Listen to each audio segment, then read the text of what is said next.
Good morning, hello and welcome everybody. Thanks for joining us this morning.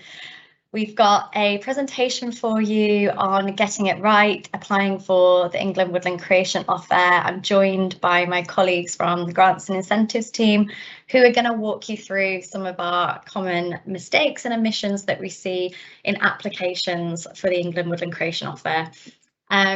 We have got a Q&A function and we'll have half an hour. The presentation is going to be an hour. We'll have half an hour at the end to get through as many questions as we can.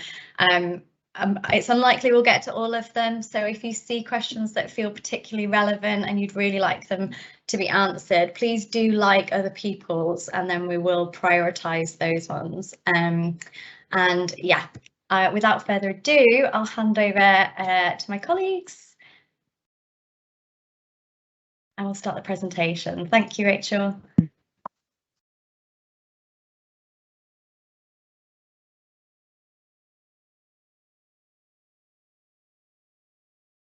Oh, I think you might be on mute, Rachel. Hang on a second. Hey, that's a great start, isn't it? Morning, everyone. Great to see so many people here looking to get some hints and tips on putting the UCO application together. My name's Rachel Sparks. I'm one of two incentives development managers with the UCO team, and my colleague Annie will be presenting a bit later on. So today we're just going to cover really some steps to take before you start your application. Then we're just going to go through some hints and tips on how we can help you to put in an application that hopefully can get through the system a bit more quickly. And Annie will also give you a quick overview of UCO and the recent changes that came in on the 20s. No, well, they came in June, 22nd of June. Thank you, Charlie. Next slide, please. Okay, so as with everything in life, we need to have a plan. We need to know what we got, where do you want to be and how you're going to get there. So with woodland creation, sustainability is the key. So you need to have a UKFS, UK Forestry Standards, compliant woodland creation plan. So there's plenty of guidance out there on how to put your plan together. We've got the guide to planning new woodlands in England, and I'll also in the chat a bit later I'll put in there's forest management planning, design techniques for forest management planning is another really useful document that you can use.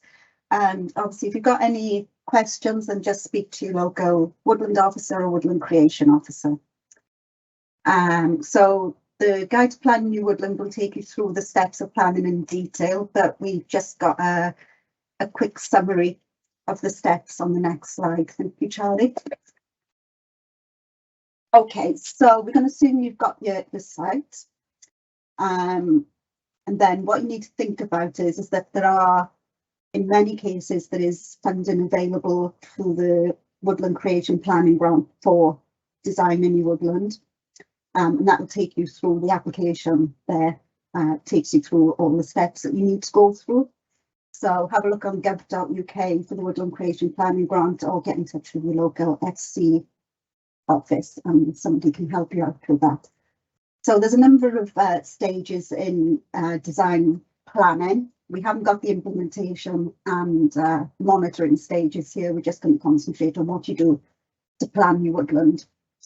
So the first stage is scoping. This is really important. This is where you assess what you've got, basically. You identify what potential there is for woodland creation on your site and what features you might have that might be affected by it, what, if people are going to be affected by it. So, it might be biodiversity or historic features and looking how it fits into the wider landscape. So once you've done your scope and once you've identified basically what you know about the site and what you need to know about the site and who you need to speak to get more information about the site, it's a great idea to create an issues log. And in the planning new woodland in England document that we've just had a slide up about, there's an example issues log in there, and it's a really good record of who you've spoken to and what they've said, basically, and how you've addressed their issues or comments. And that's really useful for the environmental impact assessment, which comes sort of at the end of the planning process. Surveys are really important, so these could be, you will have identified what you need to do at the scoping stage, and what I should have said at the scoping stage, you might want to be speaking to partners such as any AOMBs, national parks or Natural England or wildlife trusts, just to see if they've got any information on what's on the site. You'll also need to be looking at the local record centre and the historic environment record, but we'll look at that a bit later. So you've got you know who you need to speak to, then you need to undertake surveys. So you need to be aware of what protocols there are for surveys, who you need to speak to about them. There'll be desk surveys and there'll also be site surveys. What else do we want to say about surveys? Have I missed anything out? And yeah, so early engagement with the Forestry Commission is really quite important with this, so that we can help you help make sure you've got all the right surveys and you've collected all the right information. And once you've collected all your information, you need to analyse your information and see how it all fits together and see what impacts there will be on your proposals. And the surveys will inform how the objectives and stakeholder aspirations for your woodland could be delivered. So once you've sort of collated all that information, you can start putting your plan together. You need to be thinking about integrated design, functional areas of open space, for example, functional areas of broadleaves. And then you want to be putting together a concept plan. And again, there's examples of these plans in the various bits of documentation that we've referred to. And basically the concept plan will show what species you've got where, how your design has responded to the various surveys or sort of comments from stakeholders, which then takes us on to the stakeholder engagement. And you might want to, with the stakeholder engagement, you need to make sure it's really important that you give them as much information as possible, because otherwise you can get quite a lot of to in and fro in. If people don't understand what you're actually proposing, there's potential for lots of questions, and that basically just ends up causing delays. So if you can provide your stakeholder with a couple of options about what you might be planning for the woodland, make sure they understand what you're planting, where you're planting it, and why you're planting it, where you are planting it. So once you've had your responses from your stakeholders, again, stakeholder engagement, if you need to speak to the Forestry Commission for advice on that, please do. So your final woodland creation design plan will take on board the results or the comments from your stakeholder engagement. And again, I keep referring to the Forestry Commission can help you with that, but the Forestry Commission is able to help you with how you can sort of maybe revise your plan, or whether, and this is really important, whether you need to revise your plan or not in response to stakeholder comments, because you might not always need to change it. You might just need to sort of explain to people why you're doing something in a certain way. Right, so you've got your final woodland creation design plan. You then have two options. If you're going to apply for grant funding, for UCO, the Part B will actually collect all the information you need to make your EIA application. So you don't need to submit a separate environmental impact assessment application form. If you're not going for grant funding, you'll need to submit a standalone EIA inquiry form, and all that's on gov.uk. Sorry, my voice is going a bit croaky. I'm nearly done. So yeah, so you need to submit a standalone EIA inquiry form. And what you'll find from that is people often think that UCO is quite complicated. But if you look at the EIA inquiry form, you'll understand that most of that information has been lifted off and put into parts of the Part B application for UCO, because it's a regulatory requirement rather than being an UCO requirement. So yeah, that's a really quick run through the planning process. But as I say, I would refer you to UKFS and the Planning New Woodland in England and that design techniques for forest management planning. I think that's me done, Charlie. Next slide, please. So Annie is going to quickly take you through some of the basics of UCO, just quick refresher, what changes there've been and the application process. Thank you, Annie. Lovely. Thanks, Rachel. Hi, everyone. Yep, let's dive straight into it. Thank you. So the England Woodland Creation Offer, or UCO for short, this is our flagship woodland creation grant scheme. It includes it will cover the capital costs of establishing new woodlands, so the items and activities that are required to establish the new woodland, the maintenance of the young trees with annual payments, and there's also support in terms of actual costs for installing infrastructure. So it is available to farmers and all land managers. Like I said, it does support the creation of woodland, but I want to emphasise here that it supports the creation of a range of woodland types, as long as they meet the UK Forestry standard. So this can support landowners' aims, so right from woodlands that maximise nature recovery to commercial plantations. Applications can be as little as 1 hectare with blocks as small as 0.1 hectare. So we like to see it quite flexible in that approach. And applications are open year round. So you can submit your application whenever it's ready. Thanks. Next slide, please. And a lot of work has been put in to make sure UCO is as attractive an offer as possible. So these are the various different elements, like how we see that the UCO offer stacks up. So I'm going to go from bottom up to the top here. So right at the bottom there, we've got the capital costs. So as I mentioned, these are all the items and activities that make up the creation of the woodlands. So your tree planting, for example. And we've got a wider menu of standard costs than were available under countryside stewardship, and we'll pay those 100% intervention rate. So you'll see here that our cap we've got for these is £8,500 per hectare, and that's a higher cap than was for the countryside stewardship as well. So on top of that, landowners can continue to claim BPS where the land is compatible whilst planting under UCO. And then, as I mentioned, we also have these annual maintenance payments, and these are at £300 per hectare per year, and that's to cover things such as keeping trees free of competing vegetation, replacing any trees that die, maintaining fences and things like that.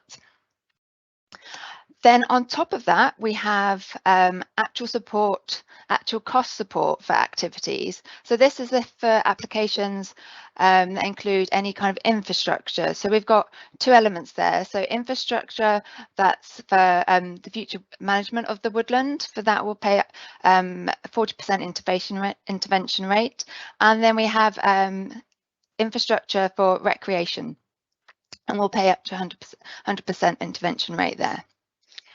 On top of that, we have our additional contributions, and that's up to £8,000 per hectare, which these are for woodlands that contribute to the environmental and social benefits that a woodland provides. And I've got some more information about that in just a minute, so I'll leave that there for now. And then the final row we've got the top there is private finance. So obviously finance can come from the sale of timber and potentially the sale of carbon credits and access to any other ecosystem services where the markets are there. So next slide, please. So as I mentioned, these are our additional contributions. These are effectively sort of bonus payments, if you were, and they're designed to offer greater recognition of the public benefits and ecosystem services provided by woodland. And as you can see here, we've got 6 of them, each with a different rate per hectare. So the first one's nature recovery. For this, we've got 2 different rates, high and medium, and this nature recovery additional contribution is available where woodland creation will expand areas of existing native woodlands, create areas of new native woodlands, expand habitat for red squirrel populations. So the support for these activities will help the woodland dependent priority species to spread. That's the idea there. Water quality. So this is available where woodland will help reduce pollutants through the land use change that reduces fertiliser input, or by creating woodland that intercepts pollution and sediment before it reaches water courses. Flood risk additional contribution. So this kind of does what it says on the tin. So this additional contribution is available where woodland creation in a particular area will help reduce the risk of flooding. Riparian buffers. This is available where the creation of native broadleaf woodland along water courses will improve river habitats. Close to settlements. That's available where woodland creation will provide social and environmental benefits simply by being close to people. And then lastly, we have our access. So this is for woodland where access will be permitted long term, so for 30 years, and that's for recreational use. Before we move on, I just wanted to highlight that the eligibility for these additional contributions is all based on design and location of the new woodland, which are all detailed in the grant manual, and also to note that they are stackable. So it is possible for a particular woodland to access all of these additional contributions together. Okay, next slide, please. So as Rachel mentioned, on the 22nd of June, we made a few changes to UCO, and as we hope you'll appreciate, these are improvements to the scheme and they're not too major changes. So I've got a few I'm going to run through for you. The first one is regards to the nature recovery additional contribution. So we've just made a few changes to the design requirements for that. So we've increased the number of native tree species required, and there's also a greater emphasis on the structural diversity in new native woodlands. The second is the introduction of a new requirement for biosecure procurement, which aims to reduce the chances for the introduction and spread of non-native pests and diseases. Third one here is a reminder that all applicants must contact their relevant historic environment records service and local environmental records centre for advice and information ahead of submitting their application. So as Rachel mentioned, this is really important, and we do require the evidence to be supplied with the application unless there is a fully approved woodland creation planning grant design, woodland design. Next slide, please. Oh, back one, thank you. Okay, the next one here. So we've increased flexibility for applicants to apply for the public access additional contribution. So previously this was only available within the targeting layer, so the geographical information system targeting layer. But now we've made it so you can apply if the site falls outside of that layer, if certain criteria are met. So a little bit more flexibility there. The next one here is with regards to supporting livestock to access drinking water along water courses. So there's a range of new standard items that are available, and these are just available for those schemes that are accessing the riparian buffer additional contribution. We wanted to give you a heads up that later on in the year, in the autumn, there will be some changes to the spatial targeting for the two following additional contributions, so the flood risk and also the riparian buffer additional contributions. So as I mentioned, the eligibility for these additional contributions is based on design and location, and the location is specified within the GIS targeting layers. And so the two layers for these two additional contributions will be updated to reflect new and improved data that we've got from the Environment Agency. So that will come into effect in the autumn. And please just keep in touch with us. If you don't already sign up to the e-alerts, please do, because we'll give you forewarning in the e-alerts.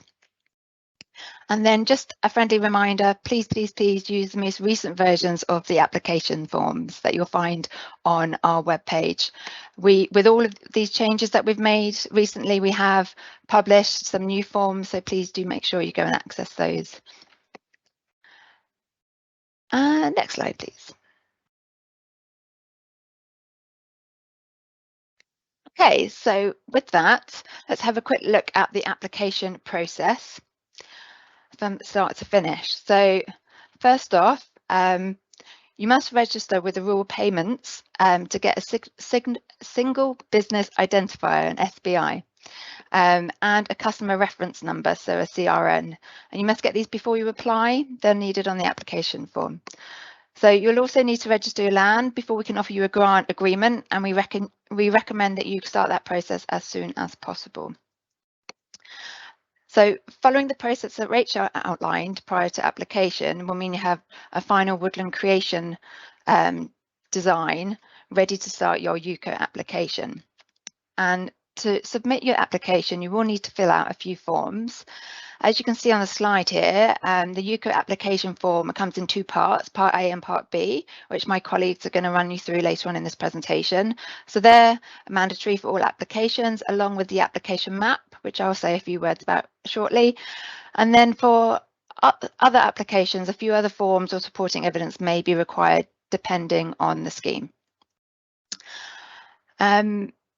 The next thing that happens is the site visit. So a woodland officer must visit your site to review the application with you. They will check that the woodland design is appropriate and meets the UK Forestry standard, and check the items that you applied for are suitable. We'll publicise the proposals on the public register for consultation on forestry projects to make sure the local community knows about and can comment on the proposals to create new woodland, as Rachel described. So we will consult any statutory consultees. And then finally, if your application is successful, we'll offer you a grant agreement once we've finished completing all the final checks and confirm that the threshold score has been met. If your application is unsuccessful, we'll also let you know that as soon as possible and let you know why as well. Once your agreement is approved and you have completed the work, you can claim for your payment. Just to note that the first 5 years of annual maintenance payments will be paid automatically, but you will need to claim again for payment for years 6 to 10. Okay, I think handing over to Sophie now, I think might be next. Yes, so handing over to Sophie Ward, one of our project officers. Morning all. Oh, sorry, my voice just broke. Morning all. So as Annie mentioned, I am a project officer working on UCO. Next slide, please. So I'm just going to run you through the top 5 mistakes or reasons that applications are currently returned to the applicant. So the first one that we notice is missing application forms. So the minimum requirement for a UCO application is the Part A, which is a PDF document, the Part B, which is a large Excel spreadsheet that we will show you later on, and map and the requested evidence, as Annie previously mentioned. Additional forms or information may be required depending on the scheme. The second thing we notice is missing information on the application forms themselves. So all sections of the UCO application form Part A are required to be completed in full, except for section 4.3, which I will speak through later on. Please ensure that you answer each question before submitting your application and have a read through it before submitting it to us. The UCO application form Part B, which Rachel will be showing you later on, has added functionality that will highlight cells in yellow that require completion. So if you run through your application form and you notice anything that is highlighted yellow, that does need completing before sending on to us. You can use this tool to review your application form and ensure that all information is provided. Fields that are filled in grey and locked for editing, so you can't change them, they don't require input from yourself. The third thing we notice is out-of-date application forms. So as previously mentioned, from the 22nd of June, we have launched our new version of the application forms.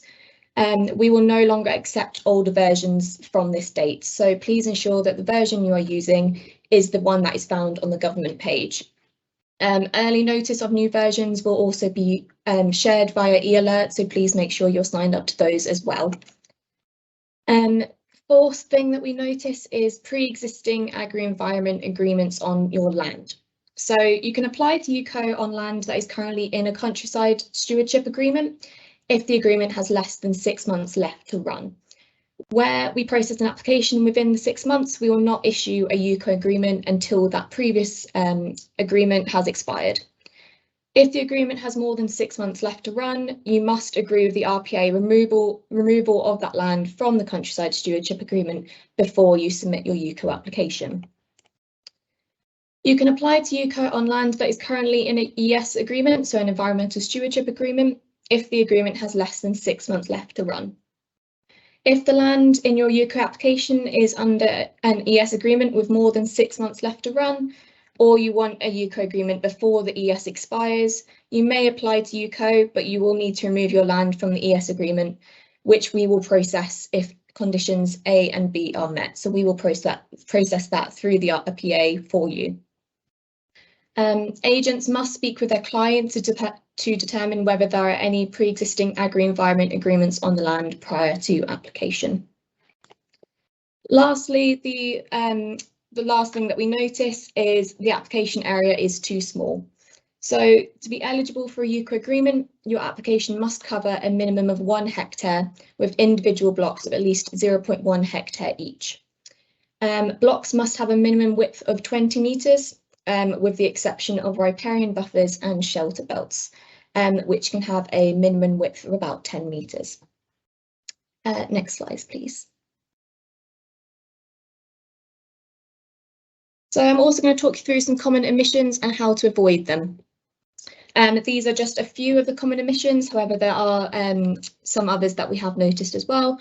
However, for the purposes of this presentation, I will just run through a few. So the CRN, so your customer reference number, provided on the application form Part A and Part B, must be for the lead applicant and not the agent of the scheme. If you are unsure of your personal CRN, or if you're an agent and you're not sure of your lead applicant CRN, this can be located under the View and Amend Personal Details tool on Rural Payment Service, which you can access via your business details, so when you input your SBI. If you're unable to locate your SBI or CRN using these tools, then we do also recommend contacting the Rural Payment Service, either by email or via their phone number. From the 1st of January this year, we are only able to accept version 4.0 of the Forestry Commission Agent Authority form for all agents acting on behalf of a new lead applicant. Next slide, please. Okay, and I'm going to be passing on to Annie to outline our mapping standards for UCO.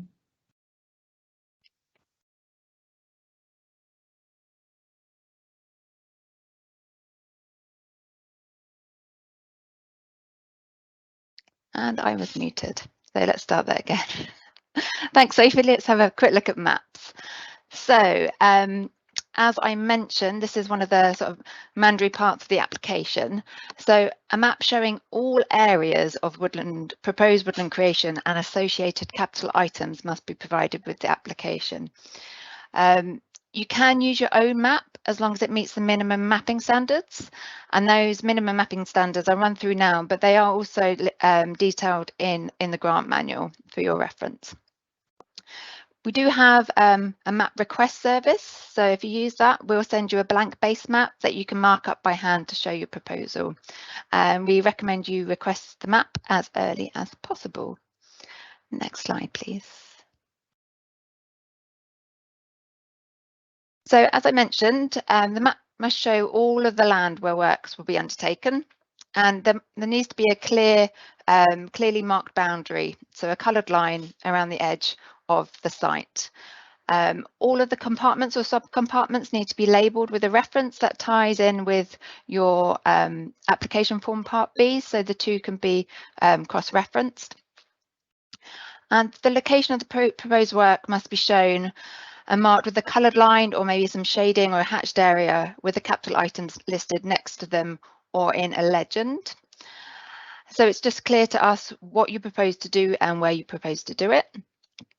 And any proposed areas of open space also needs to be shown within the planting areas too. I think really here the key is clarity. So you should be able to look at the map without having prior knowledge of the scheme and be able to see quite clearly what is being proposed. Next slide, please. So there are a few extra details we do ask to be on the form, to be on the map, sorry. So that's your single business identifier and the property or site name that needs to be included on there, please. We also request a 6-figure OS grid reference for the centre of the map. And if you've got several maps, please have the map number and the total number of maps on there, so say 1 of 3, 2 of 3, 3 of 3. So it's clear to us when we're looking at the application what we're looking at. If you do make a mistake, don't worry, you can just strike through, that's not a problem, but please don't use correction fluid. And then lastly, just to note, I'm afraid we cannot accept screenshots from internet map browsers. Next slide, please. So here we've got an example to show you, and I should say that this is also available on our webpage as well. So if you want to go and have a closer look at this, please go to the apps form page. So you'll see on this example map here, the blue line, that's the coloured boundary line around the edge. The location of the proposed tree planting with compartment numbers. So you can see this has 4 compartments which are all quite clearly labelled, and they've got different shadings which are included in the legend, so it's quite clear what's being proposed where here. The location of standard cost items is really key as well. So you'll see in this example we've got the top and the bottom, we've got 2 sort of yellow or orange crosses, and these are wooden field gates, so that's nice and clear, they're included in the legend. And we've also got the post and wire fencing, it's a sort of purple dotted line around the southwest edge, so that's nice and clear. As you can see in the legend, we've got the SBI and the property, I think it's the site name here, map number and total number of maps. This says just 1 of 1. Good for us to be aware there's only 1 map here, and then like I said, the 6-figure OS grid reference, so that's included there as well. So if you can send us a map like this, we'd be very, very happy. I think that's all from me. Thank you. Back to Sophie.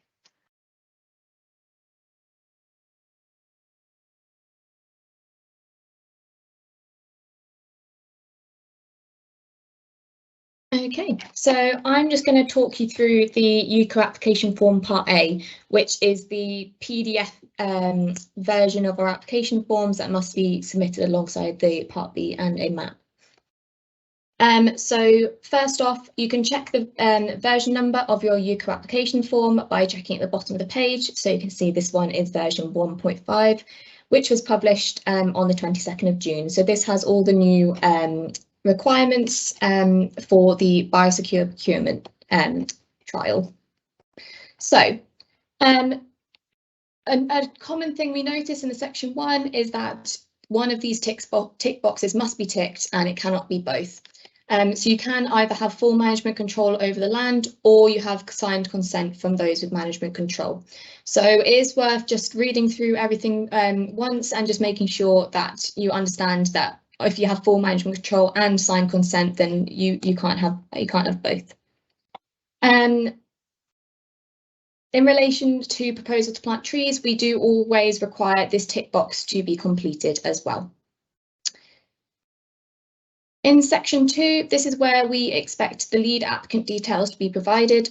So it is worth noting that this must always be the applicant that has management control over the land or has signed consent from the owner of the land.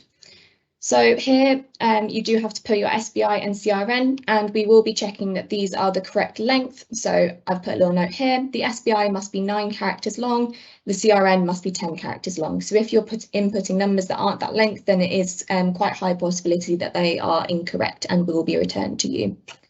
We will also check that these numbers match those that are provided on the Part B application form.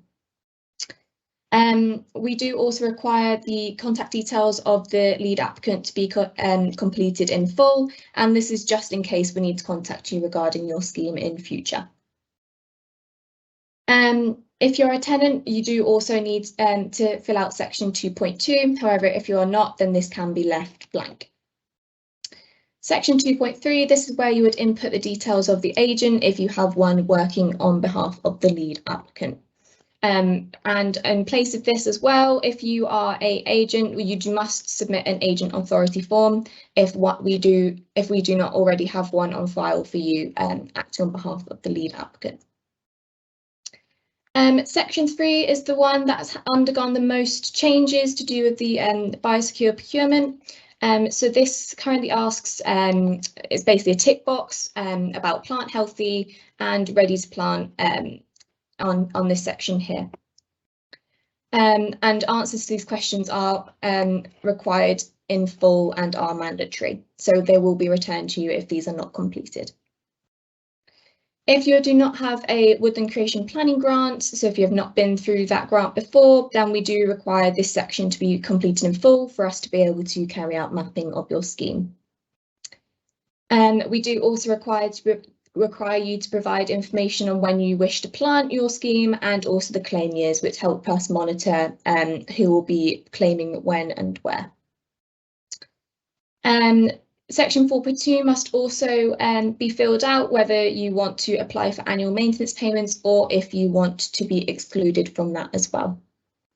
Section 4.3 is not mandatory if you are not applying for actual cost items. So if you're not applying for recreational infrastructure or woodland infrastructure, this section does not need to be completed. However, if it is completed, the answers in your response need to match that is provided in the UCO application form Part B. Section 4.3, you must tick this box, and this is mandatory, and it basically says to us that you are not receiving private finance for any of the same benefits that we will be giving to you through our additional contributions. We do also require you to tick the declaration box for obvious reasons. One of the most common things that we notice on the application form Part A is we do not have a signature at the bottom of the page. This can be provided by the lead applicant or by the agent if they are given permissions on the agent authority form to sign grant applications on behalf of the lead applicant. We can accept signatures in many different forms on this form itself. If you do not have full management control over your land, then we do require a counter signature, and this is the section here that it needs to be completed with the details of the individual who has full management control over the land. At the end of the form, it does give a helpful submission checklist, so it is worth just looking through this list to make sure that everything that you provide to us in your email is on this list and is provided to us. And you can see that completed applications can be sent to our email address, or hard copies can also be posted to us as well in our main office. So I'm going to pass on to Rachel now, who will talk through the counterpart to this, which is the UCO application form Part B. Thank you.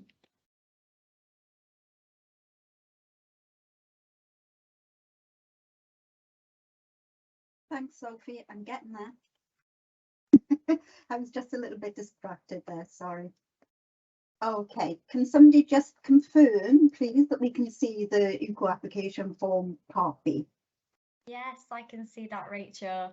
Fabulous, thank you very much. So this might be a bit niche, but in the words of the late Dame Julie Andrews, let's start at the very beginning. As you can see, the Start Here tab, because starting at the very beginning is a very good place to start.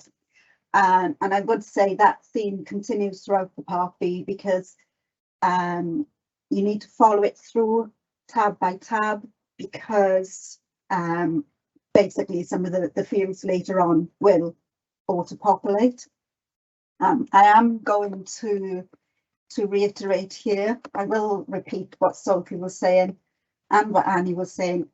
We do need the SBI entered here, and we do need the CRN.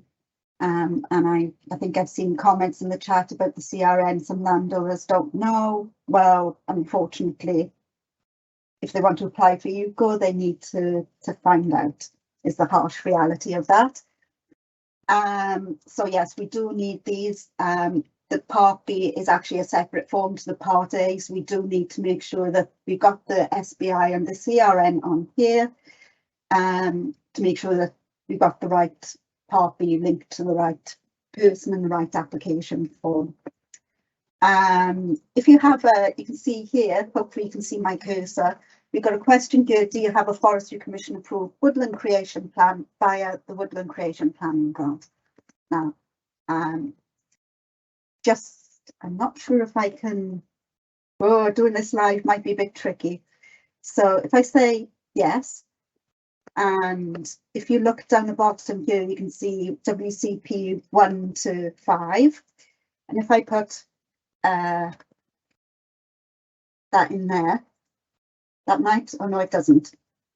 We had this before, didn't we? So basically, if you put yes in here, then and you put a number in here, these 1 to 5 will disappear, because you've already collected all that information for your Woodland Creation Planning Grant. Okay. Next page is the land summary. So this now will all, the name of the lead applicant, SBI and CRN will all auto-populate. I did mean to, sorry, please forgive me.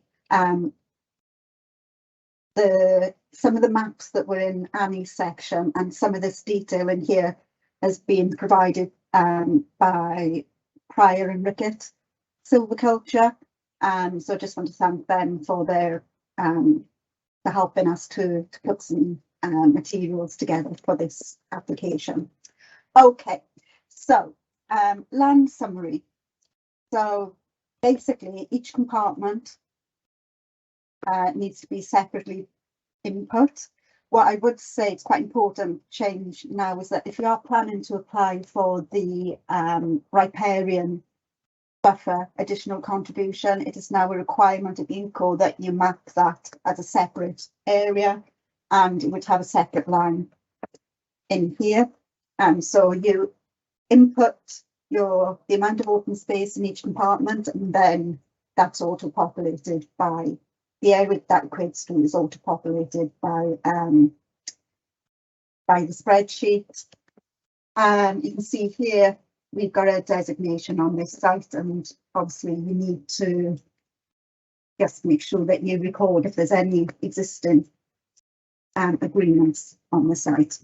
Hi Rachel, would you just had a message in the chat, would you be able to zoom your screen in just slightly, and also if you enable content, that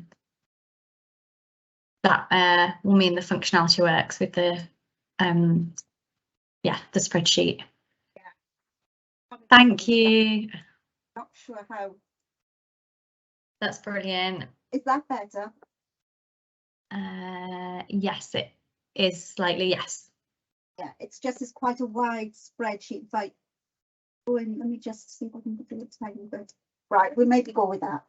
Okay, so then we've got these 5 tabs here, the Woodland Creation Plan.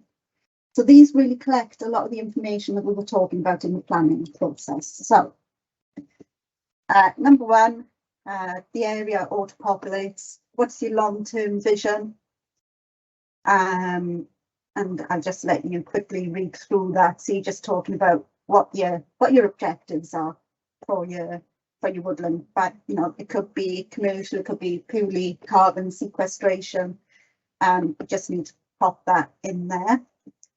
And then we've got the other fields there, which are fairly self-explanatory. I'm just going to race through this. I can see we've only got 15 minutes left, and I can see there was an awful lot of questions in the chat.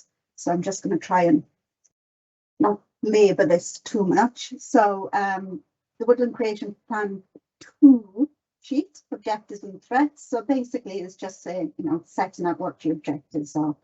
So for example, here, just establish native woodland, we've got some deer browsing, so we're going to look at deer fencing with rabbit netting. Carbon sequestration, so we've got, deer browsing and climate change might be a threat. So we're just looking at, we're noting that we've looked at species choice for that. Okay, so the next thing is constraints. So this is, again, this is lifted from the EIA, Environmental Impact Assessment form. And you can see here we've noted that on the land summary, we noted that we're in an AONB. So we've ticked yes to that. That little box was, it's not adjacent to, because we said it's within, basically. All the compartments, we've got the designation details would be the name of the AONB. And then, how will you ensure the design, is maintained and the areas are maintained in line with the legal responsibility. So basically, this is how have you, what have you done in your design? Which is, so basically something else you could put in there is that you've contacted the AONB, but we've got that on the next slide, Woodland Creation Plan 4. And this is a record of who you've contacted. This would be very similar to your issues log. So yeah, so basically we've contacted the AONB. They've said that more could be made of an opportunity to create open space wildlife corridors. So we've addressed that in the plan.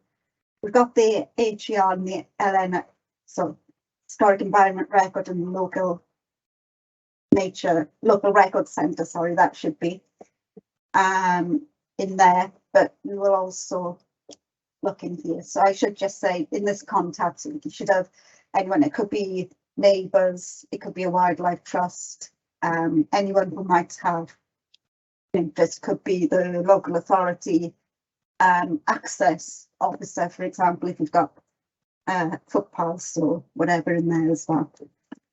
So this is quite an important one because this is where we've got a bit of a change.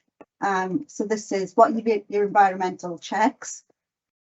So the habitats checks now are obligatory, and you must confirm that you've spoken to or you've contacted the local record centre, and you must provide evidence of the check. So basically you need to have, at the very least, an email exchange to show that you've spoken to the local environmental record centre. So for water and soils, we just ask you to declare whether you've checked and whether there's any issues there. Historic environment, again, we need you to not only select that you not only confirm that you've checked, but we want to see that email exchange at the very least. And landscape, similarly, we need you to confirm that you've checked, but we don't need evidence at the application stage, although I will say your woodland officer may well ask for that information. So don't just tick the box. I strongly recommend that you actually undertake the checks. So again, all this information is for essentially for the environmental impact assessment. So it's a regulatory requirement. It's not necessarily a requirement for EUCO, so you will have to sort of record all that information on the environmental impact assessment application form if you don't go through EUCO. I know there's been some issues with the historic environment record, with many local authorities particularly talking about quite long waiting times or posting quite long waiting times. So the team leader of the UCO team and the Forestry Commission policy and advice team advisor for the historic environment, it's a bit of a mouthful, they're currently looking into trying to get some kind of agreement about this. Okay, romping on to the species list. So you have a species list here. Notice what your native broadleaves are: native conifers, non-native conifers, non-native broadleaves. And we also have, because of the change to the eligibility criteria for the nature recovery additional contribution, we've actually extracted some of the species from the native broadleaf list that can be, so that you know, it's clear what of those species can be used as small trees, and then the other 30% would come, the rest of the 30%, sorry, would come from native woody shrubs. So this provides all the information on the species, including the species codes, species breakdown.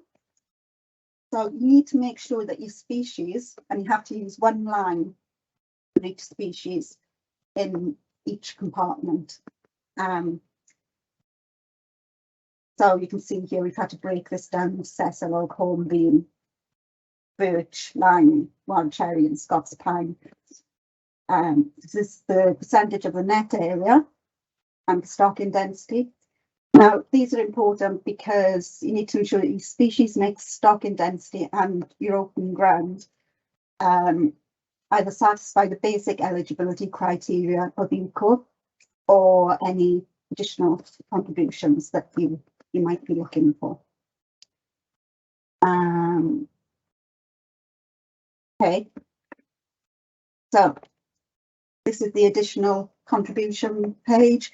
So you need to tick these boxes at the top to say if you want any particular additional contributions. If you don't tick these boxes, then the summary page will not calculate the additional contributions properly. So we put in here, we can see this all auto-populates from the land summary tab and from the previous tab, the species breakdown. If I just quickly sort of go here, you can see this is where you select which additional contributions you want to put in. This is quite important. If you're looking for the air quality one, you don't get any additional contributions for air quality, but you can get extra points in the scoring. And just to make sure that people understand, it's the gross area that goes in to this box here. We don't exclude the open ground from the additional contribution. Just check my notes very quickly. Okay. So let me go on to the standard costs. Again, fairly straightforward. You just input your standard costs in here. One thing I will say is if you are using tree shelters, please do make sure that if you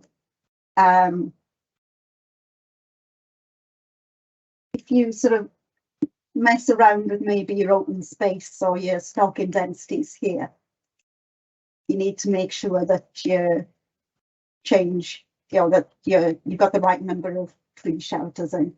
Because, for example, we're not using tree shelters on this site, but if we were using tree shelters, you would expect to see, if we forget the fact we've got Scots pine in there, we would expect to see 7,431 tree shelters would be reasonable, and just the number of trees is actually auto-populated. So you need to make sure that your number of tree shelters matches the number of trees that you want shelters for. As I say, if you start sort of messing around with this a little bit, stocking density and maybe the amount of open ground, then that will change the number of trees. It won't auto-populate in there. And you see here we've got deer fencing and we've got where it's happening. We've got deer gates and we've got where it's happening. And that's it on that one. So the operational plan is quite important. Again, this is a UKFS requirement. Mostly now, I mean, in some places we'll have a bit of maybe herbicide treatment. There might be some cultivation. Unlikely you'll be adding any fertiliser. Very much now we're looking at, when we're planting trees, we match the trees to the site. We don't change the site to suit the trees that we want to plant. So yeah, you choose your suitable trees. You can look at the surrounding area. You can speak to people, get advice from the Forestry Commission. You can use the ecological site classification tool with a rather large sort of health warning on that. You know, the ecological site classification tool is a decision support tool that Forest Research have on the Forest Research website. It's got an unfortunate function that you can actually just put a grid reference in and get a list of tree species out. And it's fairly widely accepted that what you need to do to get any sort of meaningful information is actually dig a soil pit and look at the vegetation that you've got on site. So that's quite important. Physical protection, we can see here it said they're going to have deer fencing, and that matches with the the standard costs that have been applied for, and that matches also with the constraints that were noted earlier. We haven't the woodland infrastructure, the recreation infrastructure. I would suggest you speak to your local Forestry Commission, either Woodland Officer or Woodland Creation Officer if you're unsure and you want to apply for those. They work in a slightly different funding basis. You have to apply for quotes. Okay, so for the scoring, so basically on the project level, you select yes or no, and the spreadsheet then calculates your points here depending on what you're claiming there. On the compartment level, it actually takes the scores from this tab here, so that feeds through. So scoring is actually quite straightforward. At the risk of sounding like a broken record, please do speak to your Forestry Commission, Woodland Officer, Woodland Creation Officer. Okay, so this is the summary tab. This auto-populates, and you can see here we've got average cost of standard costs per hectare. Now, people often wonder, what do we do if our standard cost exceeds that? So you can see here the cap isn't exceeded. If I very quickly go in here and put in, please don't judge me for this, I'm just trying to make sure that we get over the cap. You will see that the cap has been exceeded, and so £8,500 times whatever the area was, 6.7, I think it was, hectares, would give you the 51,000. So basically that's what your grant will offer be. You don't need to worry about faffing around with your, gosh, that wasn't very professional, was it? You don't need to worry about trying to revise your capital items, basically. And then it'll also tell you how much you got for each additional contribution, actual cost items, and also your annual maintenance. And then this basically, it just asks you to check each of that you filled in everything that you need to fill in. I'm not going to go through the woodland carbon code summary. The tree procurement summary just tells you how many trees on each species that you're looking at. And I'm going to say that that's me. I'm going to stop sharing my screen, and I think it's over to Sophie, I think, just for the last few minutes. Brilliant. Yep, thank you, Rachel. I'm just going to speed through this. So I'm just going to run through some top 5 tips to help you apply for UCO. So the first one is please make sure your Rural Payment Service information is up to date, or as previously mentioned, please register if you haven't already. All lead applicants and agents, if they are authorised to claim grant payment, which is outlined on the agent authority form, you must be fully verified on the Rural Payment Service so we know who is applying and that we can make payments to the right person. It's worth checking your details on the Rural Payment Service to make sure they're all up to date and any outstanding notifications have been resolved. We also recommend checking the My Messages service on Rural Payments to see whether anything needs actioning before submitting your application. Under people and permissions of your business on Rural Payments, we will check if there is a more information required notification next to the name of the lead applicant and agent for the application. If there is a notification, we will ask that this is amended by contacting the Rural Payment Service or by their email or by phone. This could be something as simple as a change of address and is often easily rectified. However, we are only able to proceed with processing your application once this notification is resolved, or if we have been provided with evidence that the RPA is currently processing any change. Next slide, please. So the second tip, please make sure you have a single business identifier and customer reference number. We keep bringing this up, but it is very important. You will receive these numbers once you are registered on the Rural Payment Service, and they are often sent to you in any correspondence from the RPA. We need these numbers to be able to conduct our due diligence checks on applications and to make sure that anyone applying to UCO is who they say they are, basically. This means that these numbers are mandatory requirement for the lead applicant on both the Part A and Part B of the application forms. Please also ensure that these numbers are the correct length before submitting your application. And as mentioned before, if you're unable to locate your SBI or CRN, please contact the Rural Payment Service directly. Next slide, please. So the third tip is check whether you need an agent authority form. If there is an agent acting on your behalf to make an application or a claim, you need to give them the permission levels by completing a version 4.0 of the agent authority form.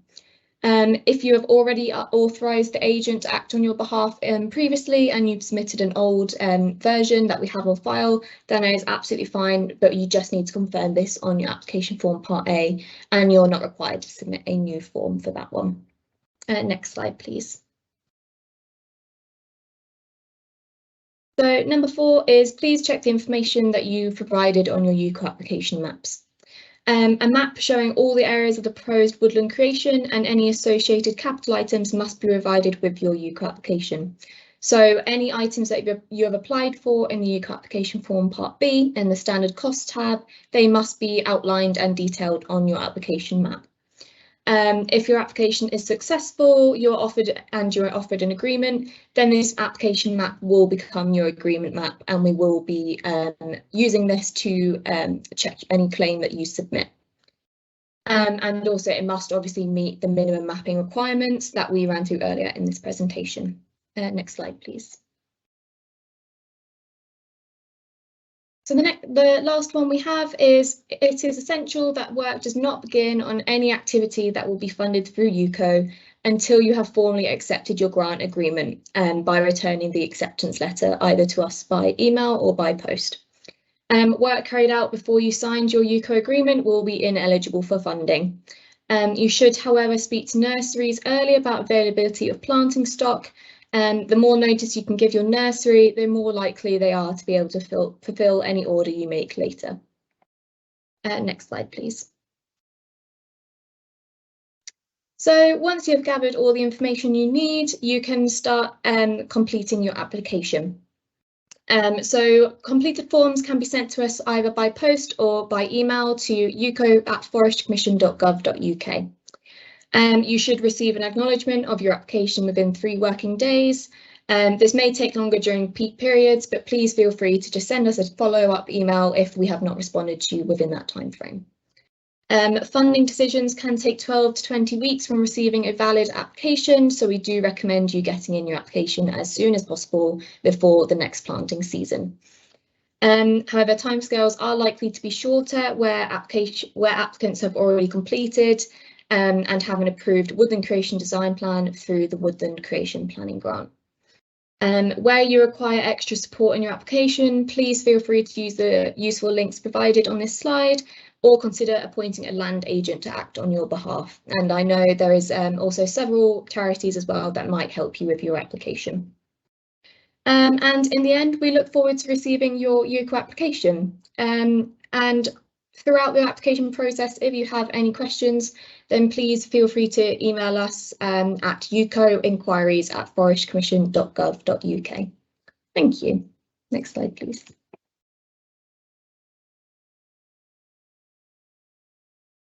Thank you so much, Sophie, Rachel and Annie, for running through that.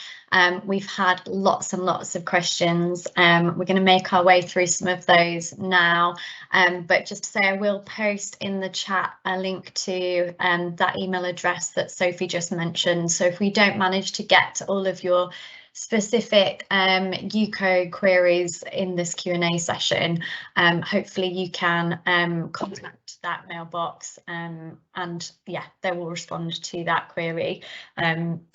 So we are joined as well by Neil Duffield, our field manager in the Southwest, who will also be taking on some of these questions. And I'll go now to some of the most liked. So we have from Chris Grice a question about tree nurseries and the requirement to get stock from those. So we have to identify nursery at the point of application, which is a requirement, as planting stock may come from numerous nurseries and suppliers often run out of stock, meaning that we'll need to look at other nurseries. How do you propose to track this? So if I give that to Rachel, are you able to get back to Chris on that? It looks like Annie's dead keen to answer that one, so I'll let Annie answer it. Hi Annie, please come in. Sure. Hi everyone. Yes, so with the biosecure procurement requirement, we've put in those questions in the application form part A because we really want people to start thinking about this new procurement requirement as soon as possible and to start having those conversations with nurseries as soon as possible. However, we're aware that people, plans change and all the rest of it, so you don't have to stick to the nursery or nurseries that you put in the application form. It's okay if they change. So hopefully that provides some sort of reassurance for people on that front. Also, maybe whilst I'm talking about the biosecure procurement requirement, I saw another question in the chat with regards to availability. Now, the Plant Healthy certified nurseries currently supply 80 million trees to the UK market every year, which is far greater than will be required or is forecast under UCO. So we're really hoping it won't be a problem, but there is an alternative route as well. So if you can't source your trees from a Plant Healthy certified nursery, then you can go down the ready to plant assessment route, which is a one-off route per consignment from a nursery. So there is an alternative route to Plant Healthy certified. I might have an addition to that. So I did see a question around if people were going to use someone like the Woodland Trust to supply their trees. Do we know that that will be acceptable? I presume that they will also be looking to source from biosecure stock. Yeah, as long as they meet the requirements of the Plant Healthy Management Standard, then that will be acceptable. So I hope that helps. Thank you, Annie. That's great. I'll go to the next question now, again from Chris Grice, around the historic environment records, where obviously asking that information is provided at application stage, and it's a fee that's not necessarily sometimes there is a fee attributed to that, but also it's difficult to get a response in a reasonable time frame, which will add further delays. Is there any, yeah, I guess that question goes to Rachel, Annie. Is there anything we can help support with on that, or is there any alternative evidence that applicants can provide? Yeah, I think Rachel was the best place to answer this one. Thanks, Annie. Yeah. We know that there is sometimes a delay. We understand there's a cost. The cost is something that the bottom line is needs to be accepted. It's a regulatory requirement now that these bodies are contacted. Obviously, if you go down the Woodland Creation Planning Grant route, if your woodland is eligible for that, then there is some funding towards those costs. Alec Road, who leads the UCO team, and David Robertson, who's the FC Policy and Advice advisor for the Historic Environment, are currently looking at what we can do where response times are, posted on websites as being 12 weeks or whatever. We can look into that, but at the moment there's no alternative information or evidence that we can accept, the reason being that what's publicly available might not be the whole story, basically, because sometimes the most protected sites are not shared. Thanks, Rachel. I think that does answer actually quite a few of the questions that we've got in the chat. I'll move on now to CSS agreement. So we've got a question here.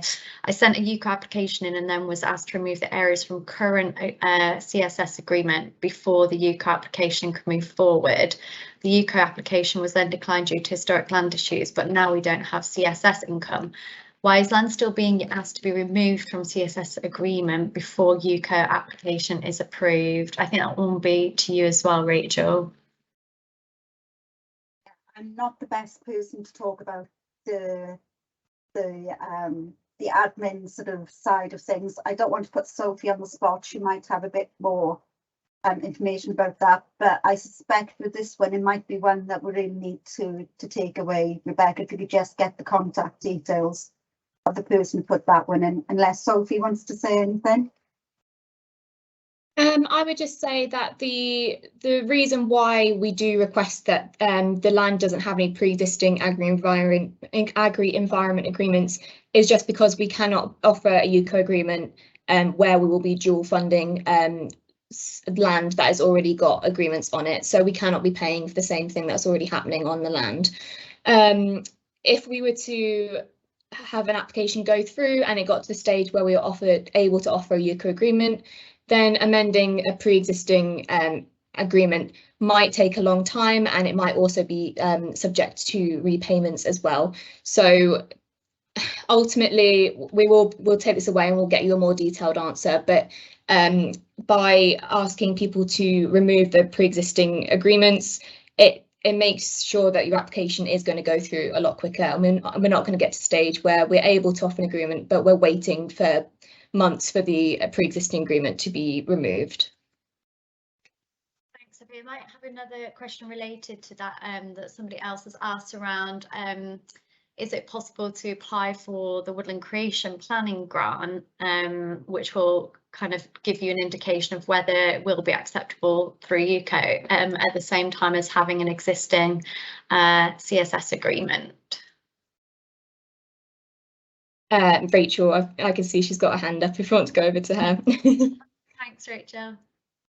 So basically, you can't apply for an UCO agreement until you've actually got a stage 2 offer for a planning grant. So if you're going to go down the planning grant route, you must first have applied for the planning grant, completed your stage 1, and then been offered stage 2 to complete that application.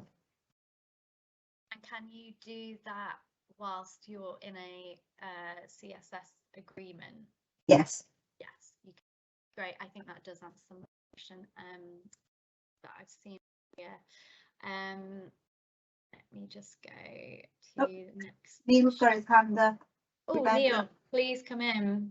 Yeah, just to mention further on that, where we do have, we get it quite a lot in the southwest, where we have CSS agreements either coming towards an end or maybe a couple of years left on them.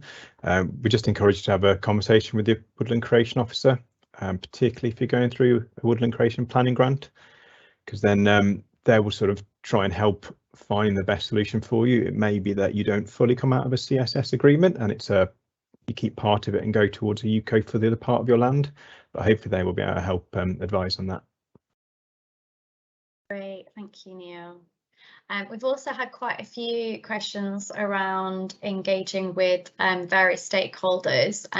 So we had a question where if it is a small proposal, a small site, is it still, and it's got no priority habitat there, is it still necessary to engage with local stakeholders, and who might those stakeholders be?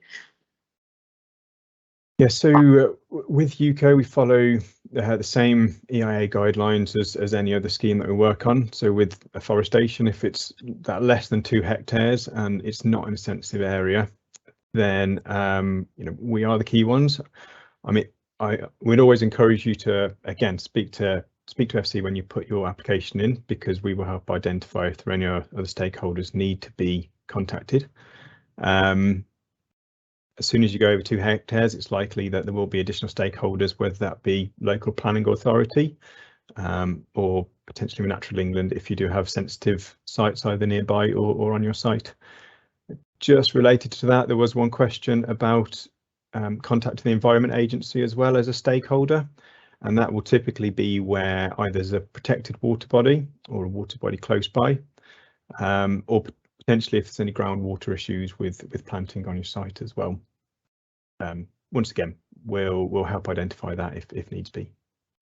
I don't know if there's anything else from Rachel you wanted to mention just on stakeholders. Cool. There was a particular one around Natural England, actually. They've remained anonymous, but they're just saying they're aware of instances where sites have no priority habitat, yet Natural England have become involved and services are requested. Presumably they can only issue guidance as there is no restriction, if there is no restriction on a landowner changing that land, i.e. reseeding without consent. I think there is, yeah, understand that that's causing frustration, leading to some delays. Is there anything we can say, Neil, on that? You know, why Natural England would become involved if a site has no priority habitat? Yeah, absolutely. So as you're probably aware, we have the priority habitat inventory, which is the site of, or the sort of GIS layer that has all of the priority habitats that have already been known across the country. Outside of that, there are other priority habitats that exist that are just not mapped, mainly because no one's ever been out to survey them. And once either we or other people go out on site, we do find these areas are priority habitat. And essentially, we are not allowed to use public funds to create woodland on priority habitat. It is a slightly trickier area we come into, where we have sort of very good quality semi-improved grassland that is bordering on priority habitat. But what we always try and do is incorporate these areas within schemes so that we're planting on the less species rich areas and then avoiding planting on so these potential areas of priority habitat. We on every UCO now that we get in, we work with Natural England to try and find that best balance between, we want to maximise the amount of woodland that we're planting, and Natural England are completely supportive of that. But we do have to protect these areas of priority habitat grassland that do still remain. Thank you, Neil. We've had a couple of questions come in around funding of capital items. So is it possible to have capital items privately funded and still be able to get the other benefits from UCO agreements? there's a question here from Adi Cox. There are wildlife trusts who's completing applications on behalf of landowners, and they do have funders that are willing to contribute. So yeah, if we can, I'll go to Sophie on this, or Rachel. You need to take that one, Sophie. Yeah, go ahead. Yeah, that's an interesting one. So I suppose we need to have some capital items on there, but I guess what they may be talking about here is the trees being supplied by a third party. There's going to be some nuances here that I need to spend some time kind of thinking about, because I suppose what we need to check is that if we're not funding the trees, what do we reclaim on if it doesn't succeed? But I guess then we just wouldn't pay for anything, and there wouldn't be any additional contributions or maintenance. So I think that's another one we just need to take away. It has been asked before, but I can't quite remember the nuances of it. I don't know if you want to come in, Annie. So can I just ask Rebecca or Charlie, please, to just make sure we do follow up on that one? That's really important. Yeah, definitely. We'll take this one away, Rachel. And when we email out the recording to people, we'll hopefully have a bit of a fuller response to some of these. There was also, and again, it might be we need to spend some time thinking about this one, but a question around the capital items. Graham Morgan says the Woodland Carbon Code plays for a wide range of items, just like the items available under UCO, but you can't claim twice for the same item. Is there anything SC can recommend when applying for UCO if the intention is to also apply for the Woodland Carbon Code? So the Part B is actually designed to collect some information for the carbon code, and it's about additionality. So I think you would need to, I think my understanding is that you need to, when you go for the carbon code, you need to say that you're getting this additional funding from the Forestry Commission, for example, but then you still have a shortfall. So you need to, with the capital items or whatever, so you still need to get the Woodland Carbon Code funding in order for the project to be viable. You're up. Okay, and then we also have a couple of questions around access. So will Woodland qualify for access payment if the access is provided by an existing public footpath? So straightforward eligibility, if you like. So if you're within the spatial area, because a footpath is very much a linear feature, what we would say is that you have to, you'd be providing public access over the whole footprint of the area that you wanted the additional contribution on. We would also expect to see a network of paths put in there, so that even though people can go wherever they want to, obviously once the trees are grown up, they're going to be a bit more restricted, so we need to see other paths in there. And I'm just trying to think, Annie, what the criteria is for the new for the exceptions, basically, if I can just hand over to you. Yeah, I've got those here.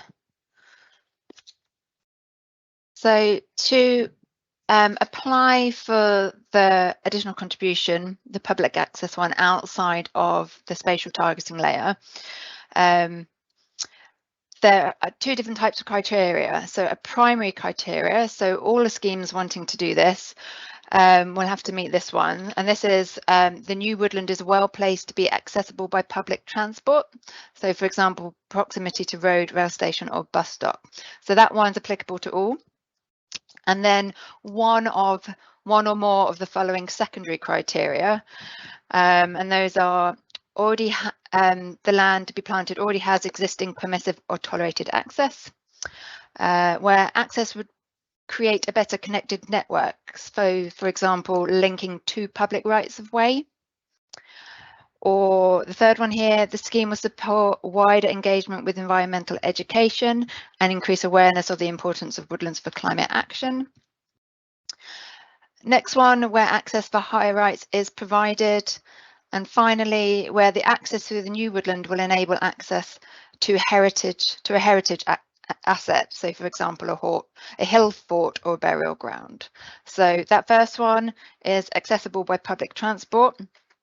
That's the primary criteria applicable to all, and then one of those other secondary criteria will be needed to be met. Yeah, so basically if you've got a public right of way going through the land you want to put into UCO, that would not exclude you from applying for the additional contribution, but you would have to provide additional access. So when Annie referred to higher rights, so that would basically be if you've already got a footpath, if you were going to allow that to be used for cycling and horse riding, for example. So if you're going to turn it into a bridleway, that would be higher rights. And that permissive access is for 30 years. Thank you, Rachel. I'm just aware we've got 5 minutes left. We've had lots of new questions come in whilst we've been answering these ones. Unfortunately, we're probably not going to get to all of them or be able to publish them, but there's been a suggestion that we provide an FAQ style document, and that is something that is in the pipeline and that we're actually working on currently, so watch this space. Just before we go, I think one of the things people are really keen to understand is the timeline for processing applications, and if we can give any indication of the process and how long each step takes in that, and what's in our control and what isn't in our control. So yeah, whoever wants to answer that one, please do go ahead. Oh, sorry, Rachel, I can see you speaking, but you're on mute. I can see Sophie put my hand up, so I want to give her the opportunity to go first. Go for it, Sophie. Thank you. Yeah, so the common time frame that we tell applicants is that funding decisions can take 12 to 20 weeks, and that's from receiving a valid application. So that means it's complete and there's no missing information on it. And within that process, we are relying on the lead applicant or the agent to get back to us with any missing information that we require. That period of 12 to 20 weeks does include a mandatory 28-day period on the public register, which needs to be carried out for all schemes, and we cannot alter that at all. However, we can say that timescales are likely to be shorter where applicants have already got a completed woodland creation design plan through the Woodland Creation Planning Grant. So I'm not sure if Neil can describe it a bit better, but that going through the Woodland Creation Planning Grant can, in some instances, bring the time frame down a bit. Yeah, do you want me to pick up that a second? Please do. Yeah, so it can certainly, going through the planning grant can certainly speed up the UCO side of it, as we aim to, within the planning grant, cover everything, whether it be stakeholder consultations and run through any sort of design changes that may be needed. We do that within the planning grant. So once the planning grant has completed, the UCO then should be quicker and smoother to get through. As the planning grant is generally used on larger sites, so areas over 5 hectares, and typically we encourage it where you're on sort of medium to high risk areas of land, whether that be national parks or sort of where there's habitat or biodiversity sort of constraints as well. That's where we really sort of recommend the planning grant, because it helps you sort of work around all these constraints that might be facing you. So yeah, certainly it will help you get through the UCO quicker, but if you're doing, say, a low risk and maybe a smaller scheme, then you're likely to be quicker just going through UCO. Brilliant, thank you, Neil. And we just have 2 minutes left on the clock, so maybe just fit in one more question, a quick one from Julian Birchby. How much flexibility will there be for minor changes to species composition, which may be necessary with pressures on nurseries? Shall I take this one? Yes, go ahead, Rachel. Rachel. Thank you. Okay, yes. So we know that there's often difficulties with getting the number of trees, and sometimes with the tree procurement survey, sorry, the tree procurement sort of spreadsheet and the way that we work out the number of trees. You know, you can have sort of 612 trees, for example. Well, that's going to be, if you're only working on one project, 612 trees of one species is not really practical. So we will accept minor changes. What's a minor change? It needs to be really a species that's already, you know, like for like within the application, or something similar as in another native broadleaf or a tree from the same category. It's always best if you can agree changes beforehand with your woodland creation officer or your woodland officer, and get in touch with the UCO mailbox as well, so you can sort of just get a heads up that when you put your claim in, you're going to be claiming for slightly different species. But speak to your woodland officer and your woodland creation officer to make sure those species are appropriate to the site, and also it's still satisfy whatever your initial score was for your application and what additional contributions you were applying for. But yeah, just give us a heads up. We can be flexible. Rachel, we're just over time. Thank you everybody for all of your questions today. There have been some really good ones. Sorry we haven't been able to get to all of them, but as you say, we will hopefully be working on a FAQ that we can publish.